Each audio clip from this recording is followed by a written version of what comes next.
جب کچھ بھی سمجھ نہ آ رہا ہو، دل پریشان ہو، حالات تنگ ہو جائیں اور تکلیف بڑھ جائے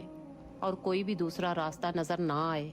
تو فوراً اللہ تعالیٰ کے ذکر میں مصروف ہو جائیں،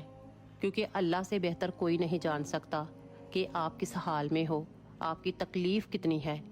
پتہ ہے جب حضرت یونس علیہ السلام سخت تکلیف میں تھے اور مچھلی کے پیٹ میں تھے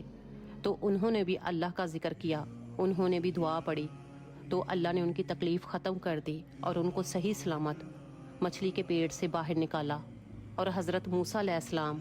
ان کے پاس کچھ بھی نہیں تھا، وہ بہت پریشان تھے تو انہوں نے بھی سخت تکلیف میں اللہ کو پکارا، اللہ کا ذکر کیا اور دعا پڑھی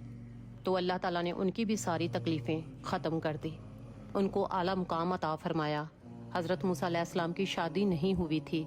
تو اللہ تعالیٰ نے ان کو نیک ہم سفر سے بھی نواز دیا۔ تو اس کا مطلب اللہ کے ذکر میں بہت رحمت ہے، اللہ کے ذکر میں بہت برکت ہے۔ تو لہٰذا اگر آپ بھی پریشان ہیں تو آپ بھی حضرت یونس علیہ السلام کی دعا اور حضرت موسیٰ علیہ السلام کی دعا پڑھ کر اپنی دعا مانگے تو آپ کی بھی پریشانیاں ختم ہو جائیں گی، آپ کی ساری تکلیفیں اللہ تعالیٰ دور فرما دے گا۔ تو حضرت یونس علیہ السلام نے مچھلی کے پیٹ کے اندر یہ والی دعا پڑھی، جب اللہ تعالیٰ نے ان کو مچھلی کے پیٹ سے صحیح سلامت باہر نکالا،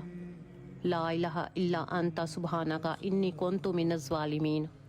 ترجمہ: تیرے سوا کوئی بھی عبادت کے لائق نہیں، تو پاک ہے،